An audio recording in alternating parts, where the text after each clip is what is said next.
And now we're going on to something completely different, and it is a topic that I'm really passionate about, and that is the media.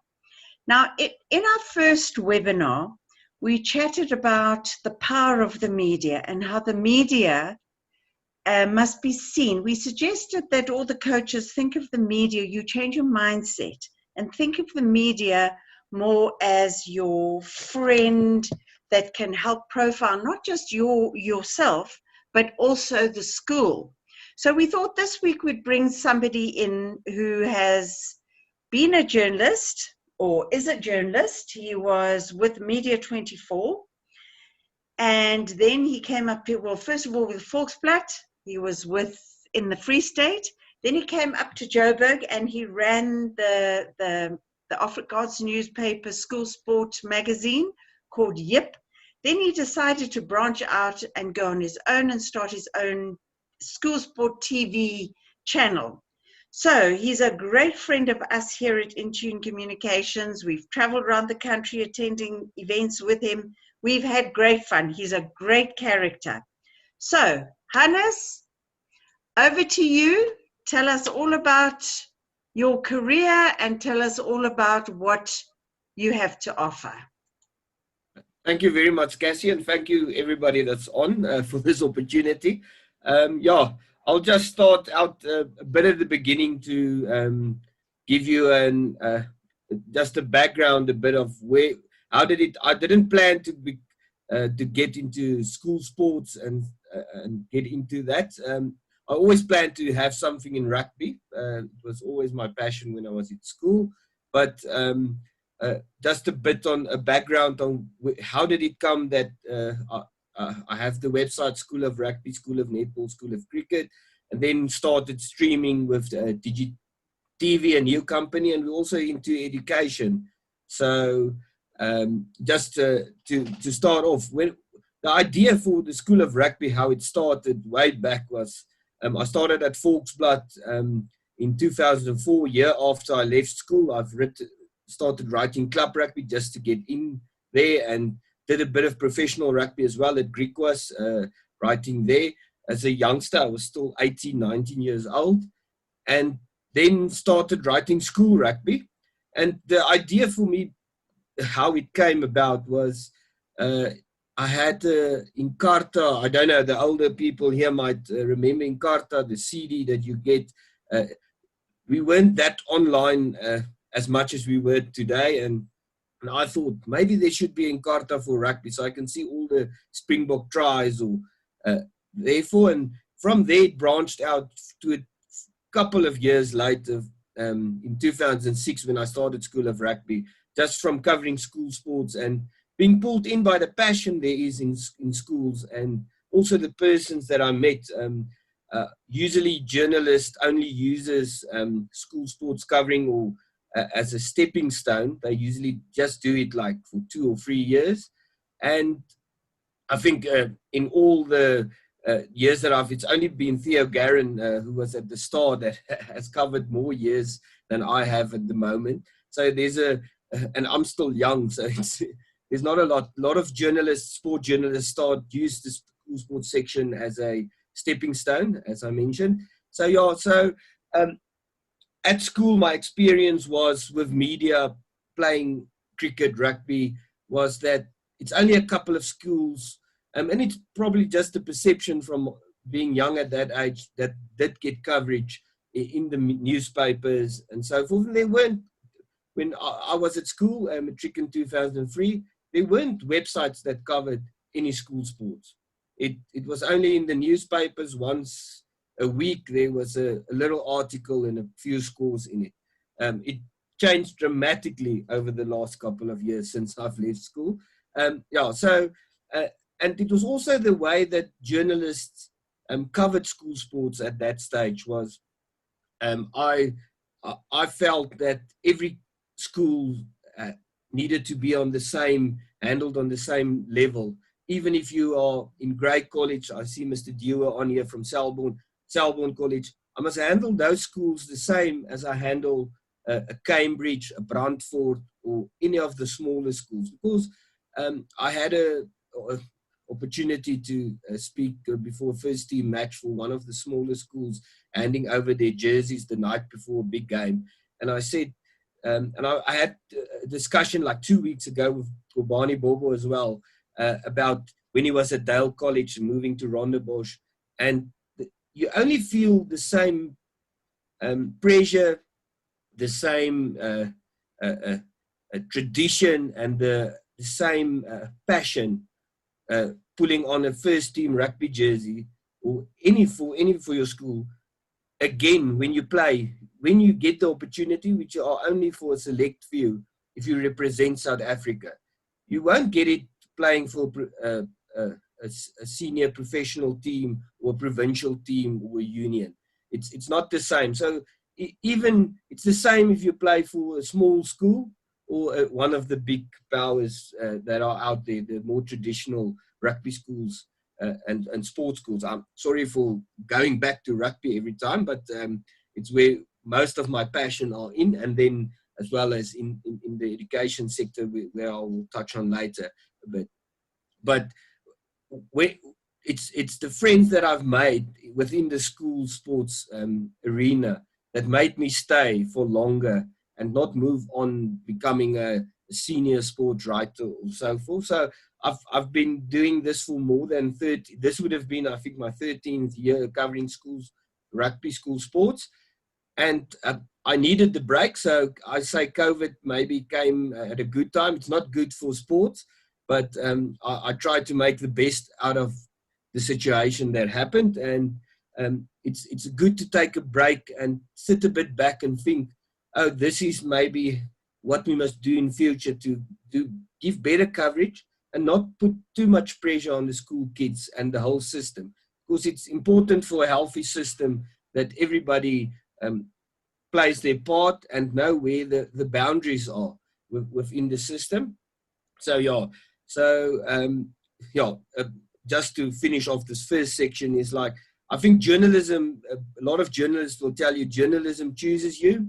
I really think my writing and my coverage of school sports, that somehow it chose me. I didn't choose to go out and start covering school sports. So it was, and I'm very fortunate to have been part for the last 13 years in the school sports section. And then schools and media. I can't imagine how difficult it must be for schools and their various sports programs to manage all the media requests. When I started School of Rugby back in 2006, it was only Rugby 365, and SuperSport had a Super School section, which has closed since then on their page.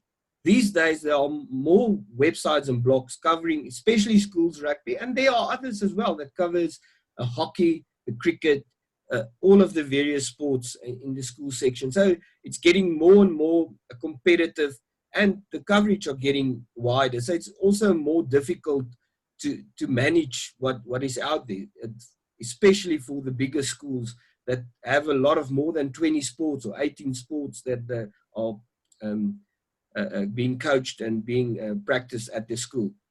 So if journalists cover school sports, they need to understand. It's a bit, I'm chatting about journalism as well in the general.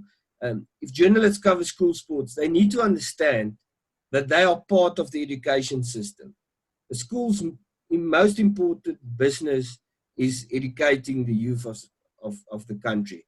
And so you can't write as a journalist on the same critical eye as if you were covering a murder case, uncovering some corruption, or reporting on a professional sports match. So it's something, and the problem is anybody these days can start a blog or a website. And I include myself in there, as you might have picked up. Matriculated in 2003, 2004, I started working at the newspaper. I didn't go and study journalism. So I'm also into that sphere there where I have no education behind journalism. But anybody can start these days. You can start one in half an hour if you want to and cover a subject. But I believe a blog and a website, you can write articles and opinions on that platform. You are a journalist, and journalists need to be upheld for what they put there, the opinions as well as, and it's important in a society, a democratic society, that the media are strong, and it's also it's important to those opinions of journalists sometimes. So, and I don't want to sound like Slaudi Mutsaneng, but maybe we need a regulator for online news websites to ensure that we have responsible coverage online of especially as the traditional newspapers are suffering more by the day. I mean, it will be important in future to have structures in place so that the media could be uh, held to the same standard as it has always done. I think in South Africa, if a lot of people are talking about the corruption and stuff and saying things are not reported by some media and so forth, we would have never known about a lot of corruption cases and a lot of things that went wrong if it wasn't for our strong journalism that we have in this country, newspapers and all the media houses. So, yeah, back to the school part of it. Handling a journalist is just like handling any person in real life, I believe. If you are friendly with a journalist, it just makes it more difficult for that journalist to write something bad about you. But if you're being nasty or make comments or not being courteous to them, it's just easier if something bad happens. All of us go through phases in our lives to him or her to turn a blind eye because he wasn't friendly. All journalists are unfortunately also persons, and how we try to not be biased. They probably are, all of us are biased in some way or manner, although we try to keep the straight and narrow in the middle to give a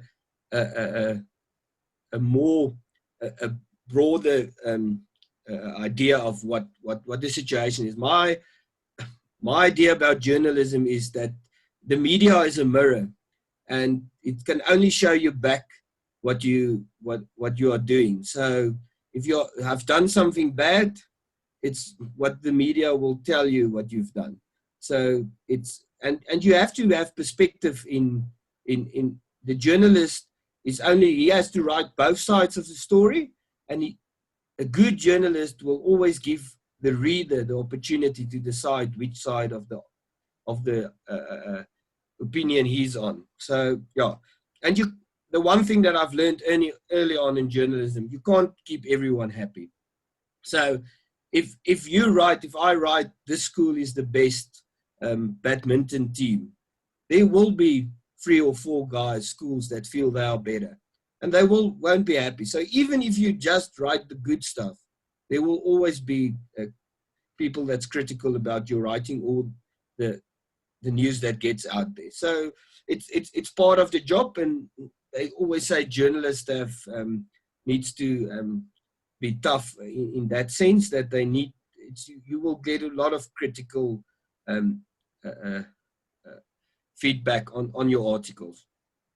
Then even in today's day, they are the streaming. I mean, we started DigiTV in 2016 to give schools, our ideas communities, but to give schools their own TV channels. And we've got 57 schools at the moment on there. But I mean, streaming there's a lot of other companies doing streaming as well, school sports, most of them doing rugby. On DigiTV, we've branched to the different academic, cultural as well, to give other kids opportunities as well. But there's also, I imagine, a lot of difficulties that comes from this for teachers as well as headmasters, with the pressure that gets more on kids. More games are being broadcasted on Super Sport. More games are being streamed. I mean, I've counted last season. I think at every weekend you could have watched about 30 school games around the various platforms just on the rugby part. So, or inter-schools, not even games, because at DigiTV we do about from the morning 8 o'clock the under 19 Fs, the under 14 Bs, all of those games as well. So there's a lot of pressure that's on those kids, and it's the headmasters and teachers are becoming even more important in the digital age as human traits, like values, critical thinking, imagination, intuition, randomness, curiosity, creativity, compassion, mistakes, love, enthusiasm will become more valuable. These traits will really become more valuable. And I, I mean, we always talk about how important our teachers are, but I don't believe people are there yet, that it's getting more and more, and it's going to put more pressure on the education system moving forward. As well as, I just want to, back to the sport again side of it. Directors of various sports can't just be coaches anymore. Everybody know that they're really good coaches. The ones that I've met, that I've felt after a while, this oak can make it to super rugby level or become a professional coach, are not the easiest persons to work with, as they have, their focus are a bit different than doing the admin, and they're usually not strong admin as well. You get the people that are on both sides, but their focus are not on the details of scoring, etc., that journalists usually need. And it's also, marketers also need to adapt in schools in the digital age. I mean, having open days is because it will, all of the effort and the money that goes in there, it could probably be handled digitally more effectively if it's marketed to the right person. So yeah, using new technology in their communication plans for marketers. Usually schools marketers' main job entailed to get kids, for the high school guys, to join the school in grade 8, as well as marketing to the schools around in the region where they are, as well as the primary schools as well, to get kids to join the school.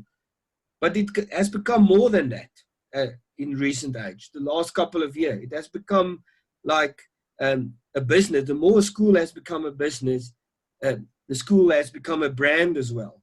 And the brand needs to be managed. The marketers are almost like a public relations officer as well, a social media manager, because it's various platforms. We've seen earlier this year that a school's Instagram has been hacked. So there's a lot of skills that the marketer these days need at a school. It's not, and that's not even managing relationships with the, it is the PR part, but it's a work managing the relationships with the media. And then maybe it's time in future has become for the bigger schools to have commercial managers as well, because those directors of sports, they do cost a couple of bucks, and sponsors might not be, it's going to change after COVID happened. I think there's a lot of companies, at least in South Africa, that's going to struggle. So it's going to become harder to attract these sponsors within the school community. So maybe it's time to get commercial managers to help fund these directors of sports, because they are important, because it's also educating and getting kids ready for opportunities after school. Because beforehand, before sport became professional, the guy had to go and study, and I still believe those sports still needs to study, but they will also, there's job opportunities within sport that wasn't there, what wasn't viable jobs before. So that is very important. And as well, I've already stated, the media is just a mirror of society, and it's for the marketers out there, it's, the journalists are just people. Invite them, invite the media around you. Go take them for lunch once a year, twice a year. Invite them to your rugby games. Give them a hot dog from the tuck shop. I promise you it will make a whole lot difference. And give the media the information that you have.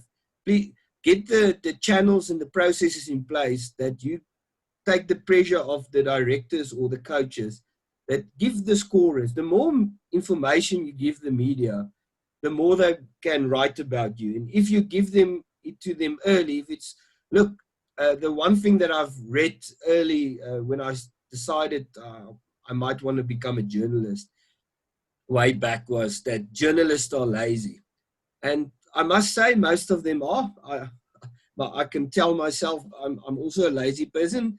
I try to say that Bill Gates will hire me because there's that quote that say he will hire a guy that's lazy because he will find a shortcut.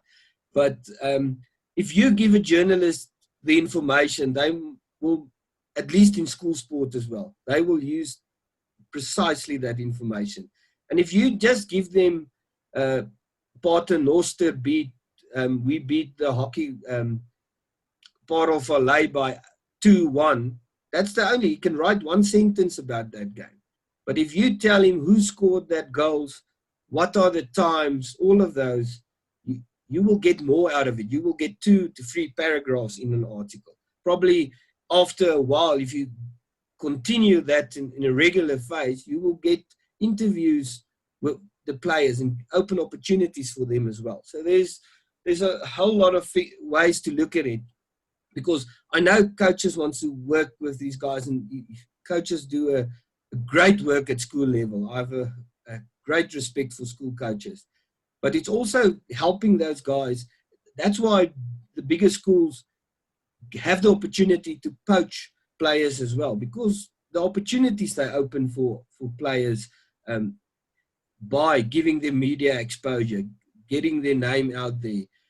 And that's where all the talent scouts also get the information, because they can't go to all the matches. It's I always laugh. People think I go to about all the games that I write about.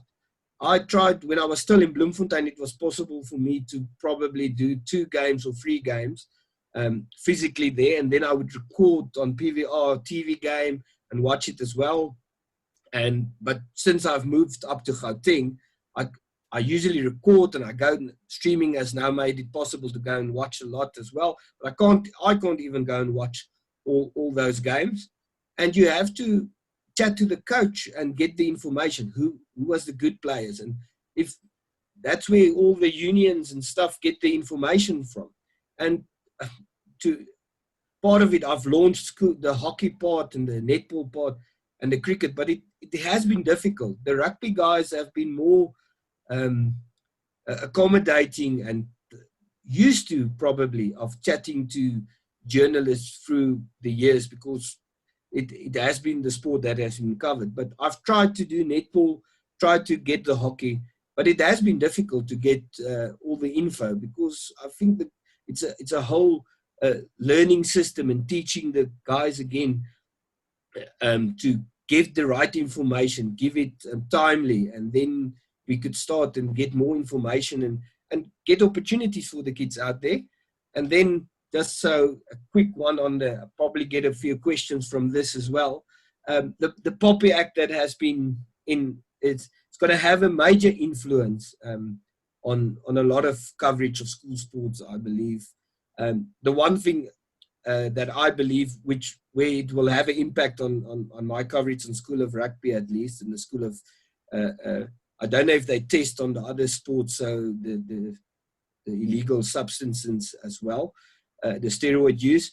But I always try to, from a media perspective, try to put it in a lack of putting it in better words.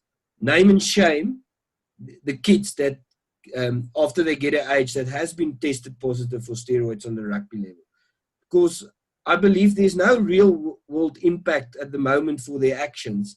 They get tested positive at 17, 16, at the Craven Week, Grand Como Week, and then nobody knows who it is. They can go and play club rugby in a small town, and nobody will know for that 2 years that they're suspended. And it feels like they can go to the gym and they can bulk up, and 2 years later down the line at 20 or 18, they've already have the positive out of what it can have on them, the steroids, bulking up and so forth. But there was no negative impact for that. But maybe on the education matter, I would like the teachers might feel different, and I would like others' perspectives on the matter as well. I don't know if they test on various other sports as they do and is it a problem in South Africa? I know in school rugby there's a problem. Is it a problem in hockey as well, in the netball, in the other sports? Athletics are probably as well. So yeah, just on the, I'm going to move a bit on to the other part that I do on DigiTV and DigiCampus. As you see my background, DigiCentral, we have a bit of a group of companies that do a different type of things. When we started DigiTV, it was also, yeah, we're going to stream rugby. We're going to do it like this. And then we like, school are more than just that 22 or 23 guys playing for the first team.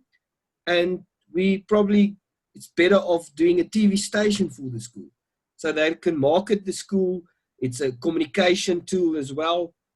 The headmaster can, at the end of the year, give a video out saying to the parents, safe travels, happy holidays, and so forth. So it's also giving the other kids in the school a chance to shine. It's, I mean, we're the first ever to stream a chess match.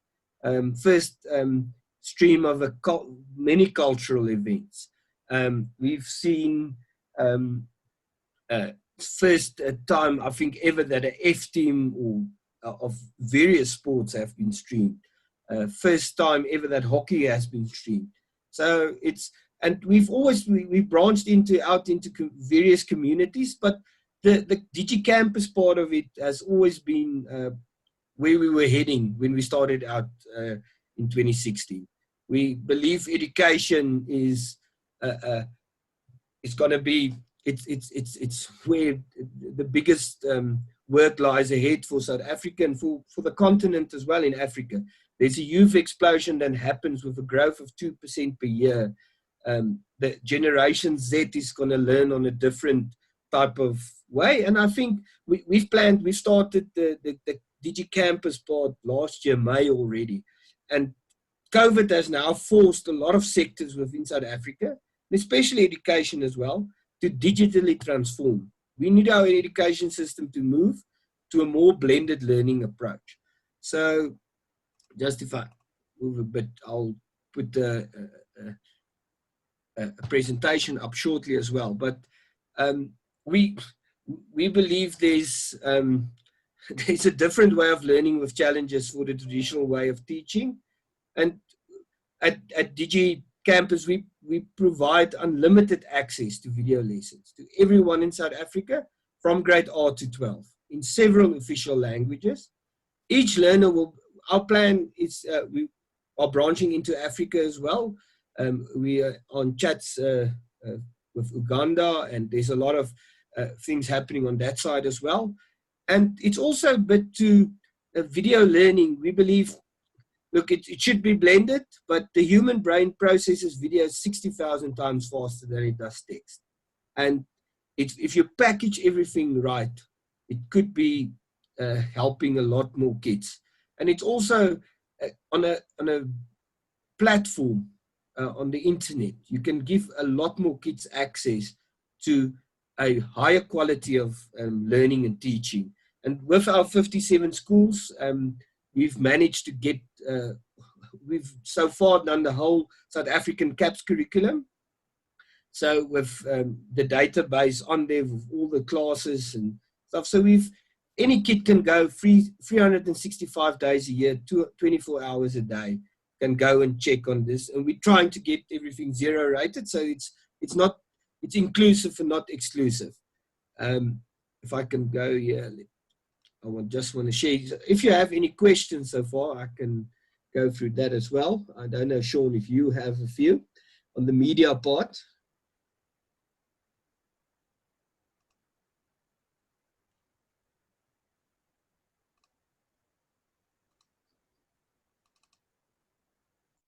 Whilst you, Hannes, whilst you're sharing your presentation, Brian, I don't know if you remember from Craven Week days, one of the Zimbabwean journalists that used to come out. He's asked about franchising opportunities in Zimbabwe for DigiCampus. We definitely want to go into Zimbabwe as well. So there's definitely opportunities. We're planning to start in Uganda with 10 community TV stations, which are also going to have studios there. And then so Zimbabwe we've already, my business partner, Dani, has been a couple of times been up there. He's been to Prince Edward, I think, maybe there is a couple of opportunities. Maybe Brian, if you can send us a mail, we can try to get in contact as well and take it a bit further.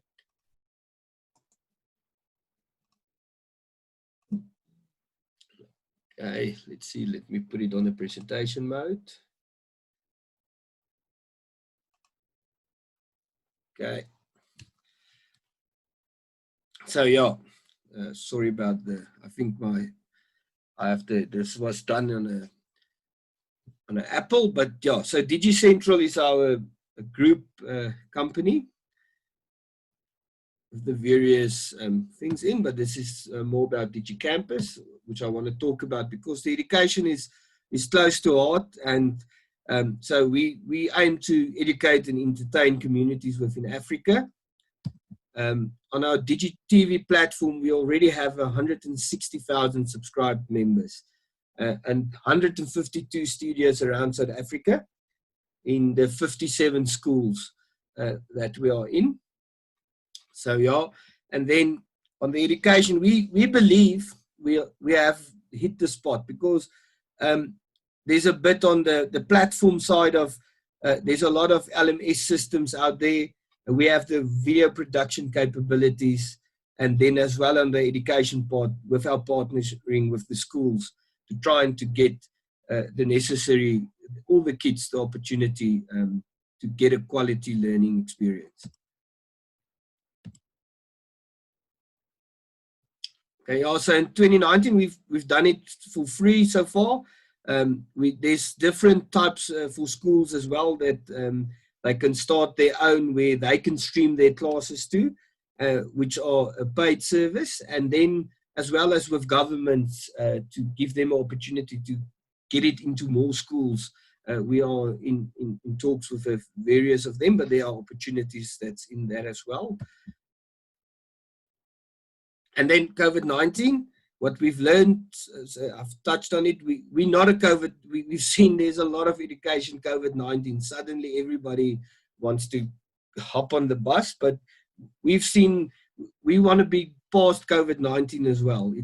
We believe it's a bit more than just this. COVID-19, as I said, forced people to digitally transform, but we probably need to digitally transform to get more kids quality education in South Africa and as well as in Africa.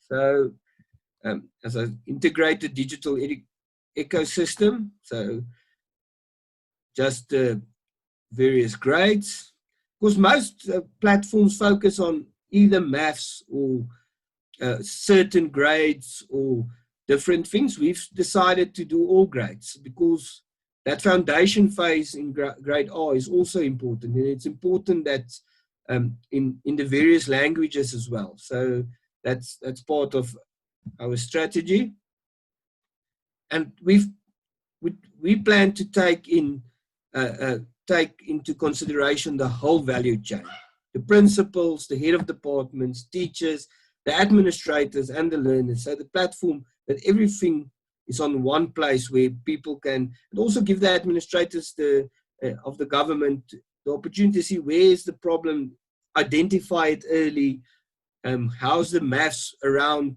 you can do standardized tests around for the whole country and see, oh, this is where problems are, and identify it earlier in the whole system. So I'm not going to chat through all of this, but so you can do your own content is there. This is just the whole features that we look, the video lessons. So we have a video library that's quite big on it, flexible content, structured lessons. We're building in a chat function so that, I mean, at the moment you have most schools have WhatsApp groups. I think that's most of the communication as well as the other communication systems they use. But how, if you can chat one way, without giving out cell phone numbers of the headmaster, and a headmaster can communicate, or the head of the department, to all the parents that's on the system, on the education system, as well as a dashboard. As I've said, you can identify problems within your school or your school system or the region or the province or the country long before it becomes a problem that you can't turn around.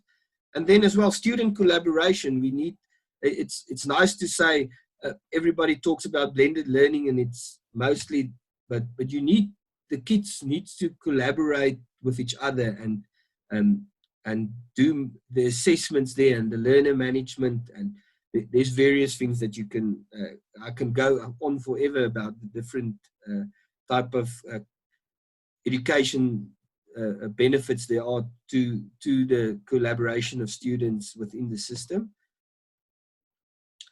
Here's the blended learning. So yeah, it's physical as well as the digital. And yeah, so we believe is where the physical meet the digital environment. Yeah, and this is just the access to all that I've mentioned. So at the moment, anybody around the world can access the platform for free. We're working towards, hopefully we can keep it for free and in future as well.